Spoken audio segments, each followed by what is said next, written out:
نعبد وإياك نستعين اهدنا الصراط المستقيم صراط الذين أنعمت عليهم غير المغضوب عليهم ولا الضالين.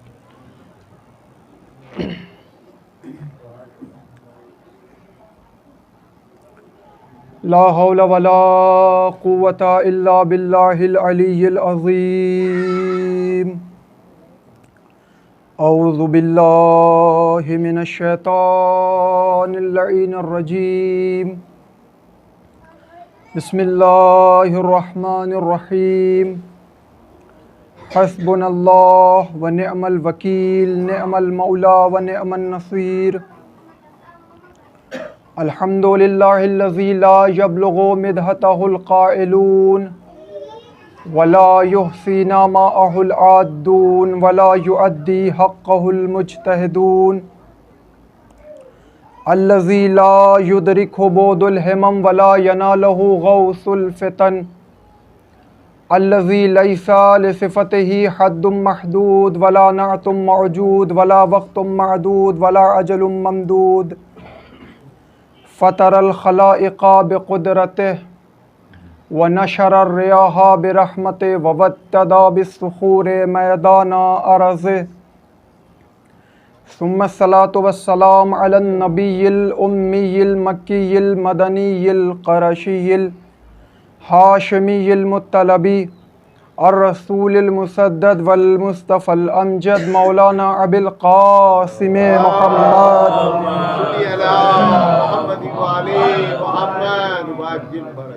وعلى أهل بيته الطيبين الطاهرين المعصومين المظلومين المنتجبين المنتخبين آمين يا رب العالمين. بسم الله الرحمن الرحيم. ربي اشرح لي صدري ويسر لي أمري واحلل عقدة من لساني يفقهوا قولي.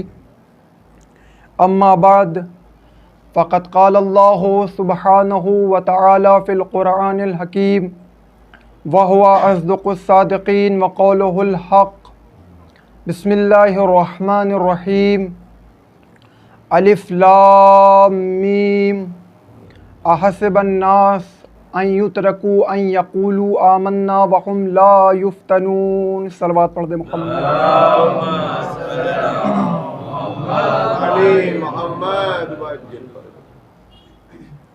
الحمدللہ پہلی مرتبہ آپ کے شہر میں مولا کی نوکری کا شرف حاصل ہو رہا ہے، اور جتنے بھی حضرات بیٹھے ہیں الحمدللہ سبھی جو ہے وہ جانتے ہیں اور معرفت رکھتے ہیں، اور بندہ بھی تمام افراد سے جو ہے وہ آشنا ہے. چونکہ دامن وقت میں گنجائش میں خود نہیں رکھتا، اس لیے کہ بہت زیادہ طویل گفتگو کرنے کا عادی نہیں ہوں. جو ایک ٹائم ہونا چاہیے مجلس کا کہ جس کے اندر مجلس ختم کر دی جائے تاکہ سننے والے کو بھی جو ہے وہ بہت زیادہ ناگوار نہ گزرے اور پڑھنے والے کے اوپر بھی جو ہے وہ سنگین نہ ہو جائے. لیکن چونکہ پہلی دفعہ جو ہے آپ کی خدمت میں نوکری کا شرف حاصل ہو رہا ہے، تو ظاہر ہے ایک مجلس میں تمام چیزیں بیان بھی نہیں کی جا سکتی، اور ایک مجلس میں تمام سامعین تمام چیزوں کو سن بھی نہیں سکتے. میں تمہیدی مرحلے میں بالکل داخل نہ ہو کر اپنے جو میں نے آپ کے سامنے موضوع رکھا ہے اس موضوع کی طرف آ کر گفتگو کرنا چاہتا ہوں، کیونکہ میرا پہلے ہی سے وعدہ ہو گیا کہ میں 40 سے 45 منٹ کے اندر انشاءاللہ مجلس کو ختم کر دوں گا. چونکہ ہمارا یہ عقیدہ ہے، جتنے افراد بیٹھے ہیں یہاں پر اور جہاں جہاں بھی شیعہ حضرات بستے ہیں اور عزاداری ہوتی ہے، شیعہ نہ کہہ کر کے صرف یہ کہا جائے کہ جہاں جہاں بھی فرش عزا بچھایا جاتا ہے تو فرش عزا کو ہم نام دیتے ہیں درسگاہ کا. ہم اس فرش عزا کو درسگاہ کہتے ہیں. تو اس کو مد نظر رکھتے ہوئے بندہ یہ کوشش کرتا ہے کہ جہاں بھی مجلس اور خطابت ہو، جس صورت میں بھی ہو، اور یہ دست بستہ گزارش بھی رہتی ہے تمام ذاکرین سے، تمام احباب سے، تمام مقررین سے کہ فرش عزا کو اگر ہم درسگاہ کہہ رہے ہیں تو اس پر وہی باتیں ہونا چاہیے کہ جو درسگاہ میں ہونی چاہیے. اور بہت دیا ہے حسین نے ہم کو اور بہت عطا کرتے ہیں. عزاداری کے صدقے میں، فرش عزا کے صدقے میں حسین نے ہمیں بہت کچھ عطا کیا، اور یہ عزاداری ہی ہماری پہچان بن گئی ہے. ہم جہاں بھی پہچانے جاتے ہیں وہ عزاداری کے ذریعے ہی پہچانے جاتے ہیں. تو جہاں حسین نے ہمیں مال و دولت دی ہے، جہاں حسین نے ہمیں شہرت دی ہے، اور اب ایک ایسا پلیٹ فارم اور مرکز دے دیا ہے کہ جہاں سے ہم کسب علم کرتے ہیں، علم کو حاصل کرتے ہیں. تو لہٰذا جب یہ فرش عزا ایک درسگاہ ہے تو تبرک کے ساتھ ساتھ ہمیں کم از کم کوئی ایک ایسی بات لے کے اٹھنا ہے کہ جو ہمارے دل میں سرایت کر جائے اور ہماری کامیابی کے لیے وہ چیز کام آ جائے. تو لہٰذا ہماری یہ کوشش ہے کہ آج کی اس گفتگو میں کم از کم میری محنت جو ہے وہ رائگاں نہ جانے پائے. میری طرف سے یہ کوشش رہے گی کہ وہ چیزیں آپ تک، وہ معلومات آپ تک پہنچا دوں کہ اس اتنی گفتگو میں ایک چیز اگر آپ یہاں سے لے کر اٹھیں گے تو وہ میری محنت کے لیے کامیابی کی دلیل بن جائے گی. ایک صلوات پڑھ دیں محمد.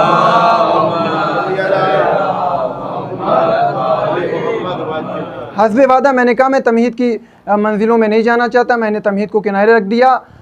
ارشاد رب العزت ہو رہا ہے قرآن کریم میں، مسلمانوں کی آخری کتاب کے جو معجزے کی صورت میں قیامت تک باقی رہنے والی کتاب ہے.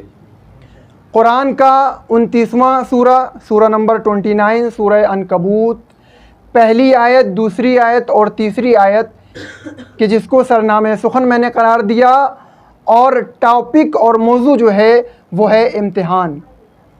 اور اسی امتحان کے حوالے سے میں آخری منزل تک آپ کے سامنے گفتگو انشاءاللہ کروں گا. مصائب کے مرحلے تک امتحان پر انشاءاللہ گفتگو کی جائے گی. ارشاد رب العزت ہو رہا ہے سورہ عنکبوت میں، الف لام میم.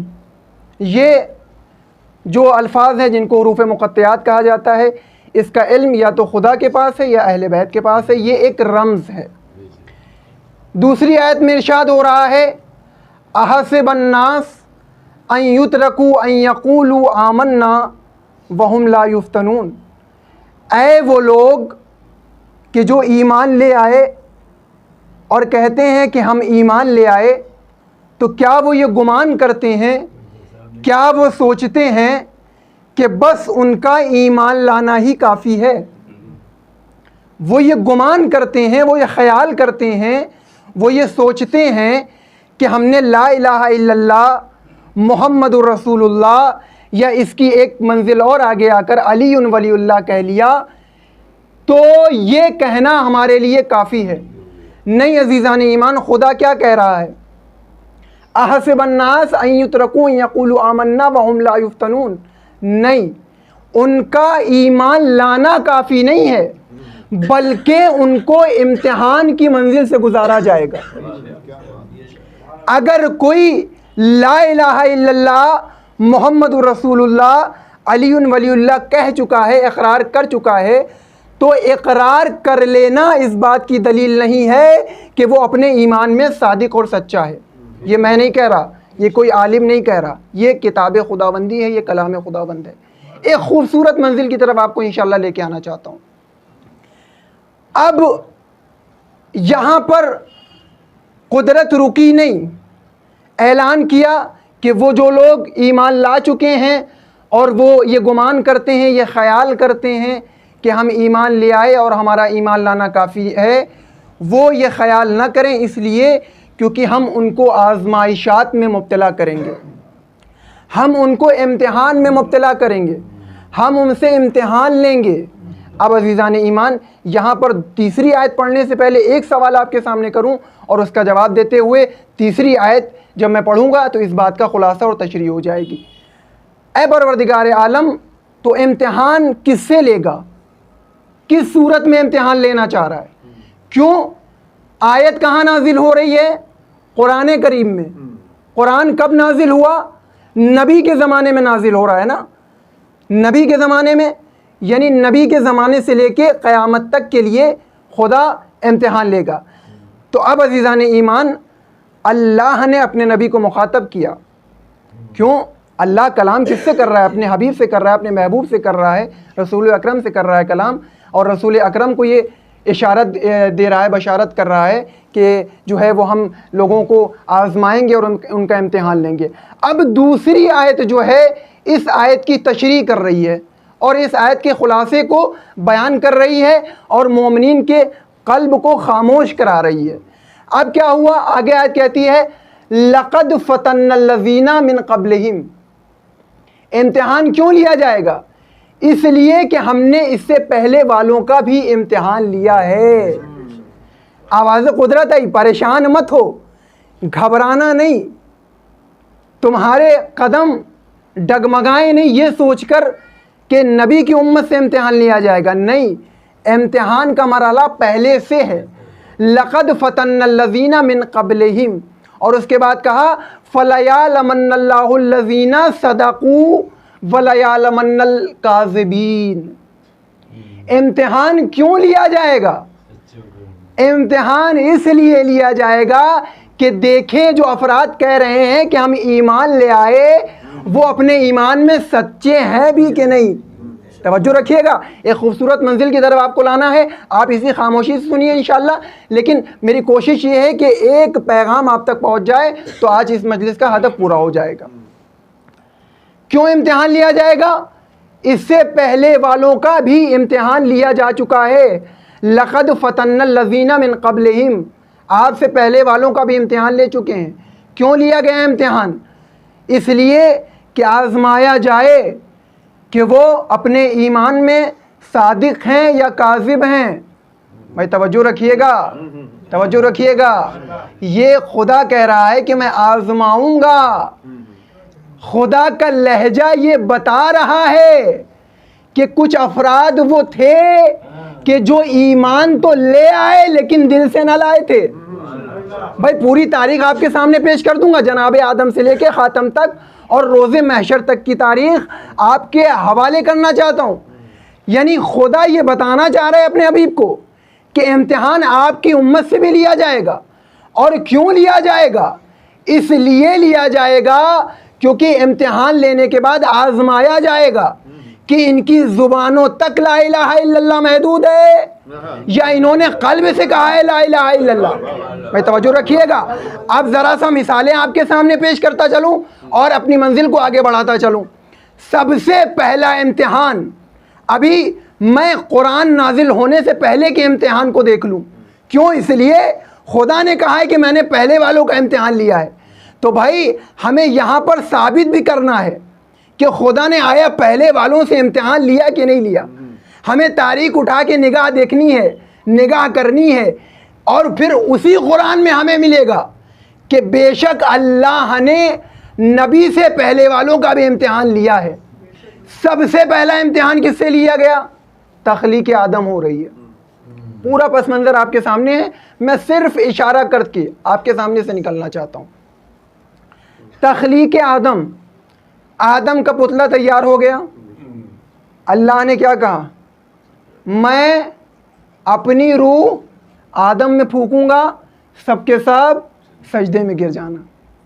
توجہ ہے کہ سب کے سب سجدے میں گر جانا. کون کہہ رہا ہے؟ خداوند کریم, کائنات کا خالق, جس نے سب کو خلق کیا.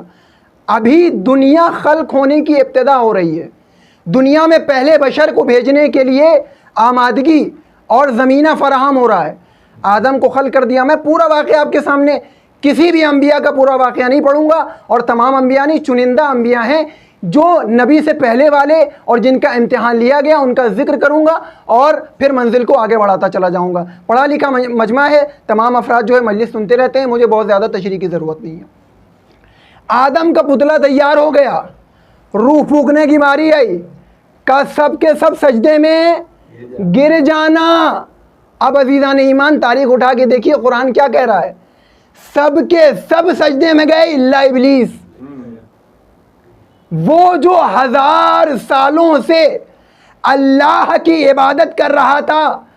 پتہ یہ چلا کہ وہ صادقین میں نہیں تھا, کاذبین میں تھا. ایک صلوات پڑھ دیں محمد.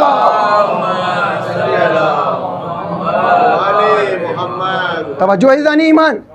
اب جب آواز اللہ نے کہا کہ ہم آزمائیں گے, امتحان میں ایسے نہیں ہے کہ میں نے کہہ دیا لا الہ الا اللہ، میں نے کہہ دیا لبیک یا حسین، میں نے کہہ دیا لبیک یا مہدی. نہیں عزیزان ایمان، آزمایا جائے گا ان کے کردار کو کتنا اپنے اندر تم نے اتارا ہے، ان کی سیرت کو کتنا اپنے اندر سمویا ہے. صرف زبان سے دعویٰ کرنا اس بات کی دلیل نہیں ہے کہ ہم اپنے ایمان میں صادق اور سچے ہیں. آدم کی تیاری ہو گئی، آدم بن گئے، پتلا پھونک دیا گیا، اللہ نے حکم دیا. سجدے میں کون گئے؟ تمام کے تمام ملائکہ سجدے میں چلے گئے، لیکن ابلیس سجدے میں نہیں گیا. یہ پہلا امتحان تھا، یہ پہلا امتحان تھا کس کا؟ ملائکہ اور بشر کے بیچ، شیطان جن اور انس کے بیچ. یہ پہلا امتحان تھا.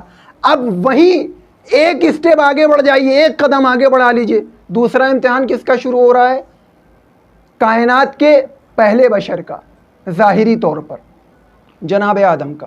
اللہ نے کہا اے آدم آپ فلاں درخت کے قریب مت جائیے گا. امتحان کی منزل ہے نا آدم کے لیے. کہا آپ فلاں درخت کے قریب مت جائیے گا. اب کیا ہوا عزیزان ایمان؟ قدم لڑکھڑا گئے، ڈگمگا گئے، اور اس کے بعد امتحان کی منزل سے اپنے اس امتحان میں کہاں پہ پہنچے جس کو ہم ترک اولا کا نام دیتے ہیں.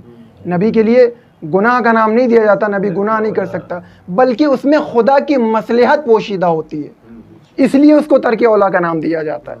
تو لہذا اب ہوا کیا کہ جناب آدم اپنے اس امتحان میں کھرے نہ اتر پائے، اور اس کے بعد ہوا کیا کہ جناب آدم کو روئے زمین پر بھیج دیا گیا. تو پس یہ پہلا امتحان اور دوسرا امتحان. پہلا امتحان کس کے لیے؟ ملائکہ کے لیے، بشر کے لیے، جن کا، انس کے لیے، اور اس کے بعد آدم کا اپنے خالق کے لیے. یہ امتحان ہو گیا. اب عزیزان ایمان جب ارشاد ہو رہا ہے کہ ہم امتحان لیں گے، جب ہم آزمائشات میں مبتلا کریں گے، تو اب سوال پیدا ہوتا ہے کہ آیا امتحان سب کا برابر ہوگا یا اس میں کچھ چھوٹ دی جائے گی؟ بھائی توجہ ہے، میں بالکل موضوع سے نہیں ہٹنا چاہتا، اور قرآن اور حدیث کی روش میں آپ کے سامنے میں آپ کے سامنے بات کرنا چاہتا ہوں. گفتگو ہماری بالکل اسی موضوع پر ہوگی، اور قرآنی آیت کے ذریعے سے آپ کے سامنے استدلال ہوگا تاکہ آپ کو لطف آئے. اب سوال ہوتا ہے کہ یہ امتحان ہے کیا؟ تو پتہ چلا کہ امتحان کی الگ الگ قسمیں ہیں. امتحان خدا کس طریقے سے لے گا؟ کبھی یہ امتحان جان کا امتحان ہوگا، کبھی یہ امتحان اولاد کا امتحان ہوگا، کبھی یہ امتحان مال کا امتحان ہوگا، کبھی یہ امتحان ترک وطن کا امتحان ہوگا، اور کبھی یہ امتحان نفس کا امتحان ہوگا. یہ میں نے آپ کو امتحان کی شکلیں گنائی اور سب کی مثال آپ کے سامنے پیش کرنا چاہتا ہوں. جتنے امتحان میں نے آپ کے سامنے گنائے، اب آپ امتحان اس طریقے کے اور ہیں جو آپ اپنے سامنے رکھ کے ان باتوں کو دیکھ سکتے ہیں کہ کس طریقے کے امتحان خدا ہم سے لیتا ہے. لیکن یہ امتحان کی مشہور شکلیں ہیں، مشہور کیفیت ہے کہ جو اس دور میں اور آگے آنے والے دوروں میں گزری ہیں. ترک وطن کا امتحان ہو، جان کا امتحان ہو، مال کا امتحان ہو، نفس کا امتحان ہو، ہر طرح کا امتحان خدا نے لیا ہے، لیکن شکلیں بدلی ہوں گی. کیا مطلب ہے؟ نبی کا امتحان الگ طریقے سے ہوگا، اولیاء خدا کا امتحان الگ طریقے سے ہوگا، امام کا امتحان الگ طریقے سے ہوگا، بندوں کا امتحان بھی الگ طریقے سے ہوگا، اور بندوں میں بھی جو جس کیفیت کا ہے اس کا امتحان اس طریقے سے ہوگا. لا نکلف اللہ نفسا الا وسعها. میں نے آپ کے سامنے قرآن کی آیت تلاوت کر دی. اللہ فرماتا ہے کہ میں بندوں سے ان کی طاقت کے اعتبار سے امتحان لیتا ہوں. یعنی جس کی جتنی صلاحیت ہے، جس کے اندر جتنی استطاعت ہے، جس کے اندر جتنی استقامت ہے، اس سے اس طریقے کا امتحان لیا جائے گا، اس سے زیادہ اس سے امتحان نہیں لیا جائے گا. اب عزیزان ایمان پہلے امتحان کی کیفیت بیان کر دی. اب آ جائیے جو میں نے آپ کے سامنے امتحان رکھے کہ کبھی جان کا ہوگا, کبھی مال کا ہوگا, کبھی نفس کا ہوگا, کبھی ترک وطن کا ہوگا. ترک وطن کا امتحان میں آپ کے سامنے مصائب میں پیش کروں گا.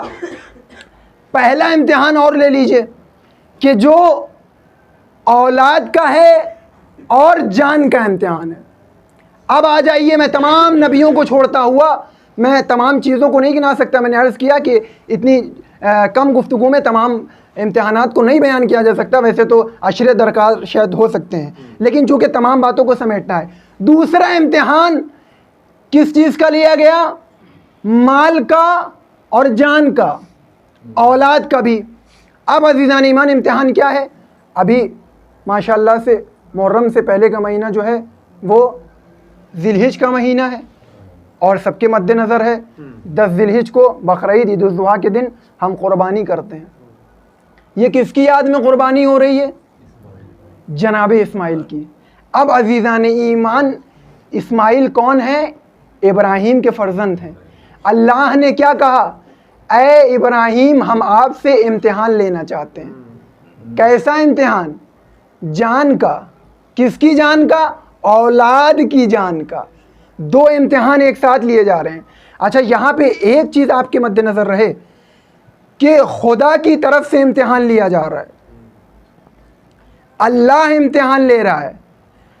جو بھی اس امتحان میں کامیاب ہوگا اللہ اسے خالی ہاتھ نہیں لوٹائے گا. اس دنیا کے امتحان میں جب ہم کالج یونیورسٹیز کے امتحان دیتے ہیں تو ہمیں پرائز ملتا ہے, ہمیں گفٹ دیا جاتا ہے, اعزاز دیا جاتا ہے, ایوارڈ دیا جاتا ہے. تو اسی طریقے سے کون امتحان لے رہا ہے؟ کائنات کا خدا امتحان لے رہا ہے. تو کیا ہمیں خالی ہاتھ لوٹا دے گا؟ ہرگز نہیں لوٹائے گا. لیکن شرط یہ ہے کہ اس امتحان میں تم جتنے ثابت قدم رہو گے تمہیں اتنا اچھا جزا دی جائے گی, اتنا اچھا عطا کیا جائے گا. اور عزیزان ایمان پھر ابراہیم سے سوال ہوا کہ ہم آپ سے امتحان لینا چاہتے ہیں. کس چیز کا امتحان؟ جان کا, اولاد کا. توجہ رکھیے گا, انبیاء سے امتحان لیا جا رہا ہے, ہم خاکی بشر ہیں. انبیاء سے امتحان, خلیل اللہ پیغمبر سے. میں نے عرض کیا اللہ ایسے نہیں لوٹائے گا, امتحان لے کے چھوڑ نہیں دے گا. کامیاب ہوگے تو دے گا, کچھ نہ کچھ عطا کرے گا. اور جتنی استقامت ہوگی اتنا زیادہ اور اتنا بلند مرتبہ تمہیں عطا کرے گا. کیا ہوا جناب ابراہیم؟ کل لے کے چلے, بچے کو سنایا خواب اسماعیل کو, بیٹا کل تو میں ذبح کر رہا ہوں. کہا بابا جان آپ جیسا وجہ فرمائیں, خدا کی طرف سے حکم ہے, مجھے لے چلیں. لے گئے. کیا ہوا؟ قربانی سب کو معلوم ہے. وہاں پر ایک دمبا آیا اور جناب اسماعیل کی جان اللہ نے بخش دی. اب کیا ہوا عزیزان ایمان؟ وعدہ کس کا ہے؟ خداوند کریم کا ہے. جب ابراہیم اپنے اس امتحان میں کامیاب ہو گئے تو اللہ نے کہا انی جاعلک للناس اماما, ہم آپ کو لوگوں کا امام مقرر کر رہے ہیں. ایک صلوات پڑھ لیں مل جل کے.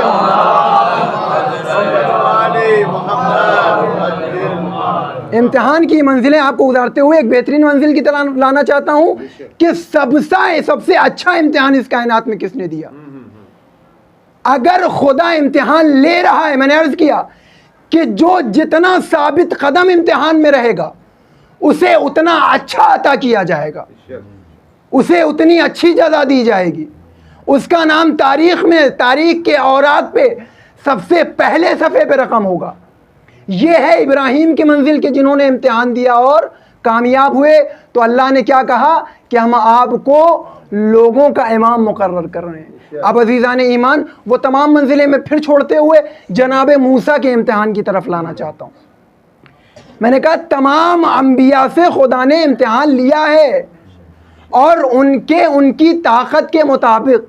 بھائی جناب نوح 950 برس تبلیغ کر رہے ہیں, 950 برس تبلیغ کرنے کے بعد بھی وہ امت اکٹھا نہ کر پائے اور خدا کی بارگاہ میں ہاتھوں کو جوڑ کے گریہ کرنے لگے, پروردگارا اب مجھ سے نہ ہوگا. عزیزان ایمان میں یہیں پر رک کے ایک بات کر دوں, کتنا صابر تھا ہمارا نبی کہ 63 سالہ عمر میں کس طریقے سے امتحان دیے ہیں. ایسے ہی نہیں نبی اس منزل پہ فائز ہو گئے, ایسے ہی نبی کو یہ مرتبہ نہیں مل گیا عزیزان ایمان. اور جو جتنا قریب ہوتا ہے اس سے اتنا سخت امتحان لیا جاتا ہے. بھائی توجہ ہے. اللہ نے کہا اے محمد میں نے آپ کی محبت میں پوری کائنات کو خلق کیا ہے, تو لہذا محمد اللہ کے محبوب ہیں. تو جب محبوب سے امتحان لیا جا رہا ہے تو اسی انداز میں اور اتنا ہی سخت امتحان لیا جا رہا ہے. ابھی میں نے کہا میں اس منزل کو روک کے جناب موسیٰ کی طرف آنا چاہتا ہوں. جناب موسیٰ کا امتحان لیا گیا. کیا امتحان لیا گیا؟ سب سے پہلے تو فرعون کے یہاں پروان چڑھایا گیا. فرعون کے یہاں پروان چڑھ رہے ہیں, اور اس کے بعد وہ تمام سختیاں اور مسافات, یہاں آنا وہاں جانا, اور اس طریقے کے سحر و جادو سے جو ہے وہ مقابلہ کرنا, تمام چیزیں جناب موسیٰ کے ذریعے سے اللہ لے رہا ہے. موسیٰ کون ہیں؟ کلیم اللہ ہیں, اللہ سے گفتگو کرنے والے ہیں, اللہ سے کلام کرنے والے ہیں. اب ایک امتحان جو جناب موسیٰ سے اللہ نے لیا, اور اس امتحان کے ذریعے سے ہم بندوں تک ایک پیغام پہنچایا ہے. وہ پیغام سنیے, آپ کو لطف آ جائے گا. کیا پیغام ہے؟ جناب موسیٰ سے امتحان لیا جا رہا ہے اور کہا جا رہا ہے کہ ہم آپ کے ذریعے سے آنے والے لوگوں تک روز محشر تک 5 چیزیں ان تک پہنچا دیجئے ہمارے ذریعے سے, یعنی آپ اپنے ذریعے سے. جناب موسیٰ سے اللہ کہہ رہا ہے امتحان کی شکل میں. کیا ہے؟ موسیٰ سوئے ہیں, اللہ نے کلام کیا اے موسیٰ کل صبح اٹھیے گا, آپ کو 5 کام کرنے ہیں, آپ کو 5 کام کرنے ہیں. کہا ٹھیک ہے خداوند عالم ارشاد فرما دے. کہا سب سے پہلے جب اٹھیے گا جو آپ کے سامنے چیز آئے اسے کھا جائیے گا. اللہ کس سے کلام کر رہا ہے؟ کلیم اللہ, لقب جس کو دیا گیا جناب موسیٰ. کہے موسیٰ صبح اٹھیے گا, سب سے پہلے جو چیز سامنے آئے اسے کھا جائیے گا. کہا ٹھیک ہے پروردگار. دوسری چیز؟ کہا دوسری چیز جو آپ کے سامنے آئے اسے چھپا دیجیے گا. کہا تیسری چیز؟ کہا تیسری چیز جو آپ کے سامنے آئے اسے قبول کیجیے گا. چوتھی چیز؟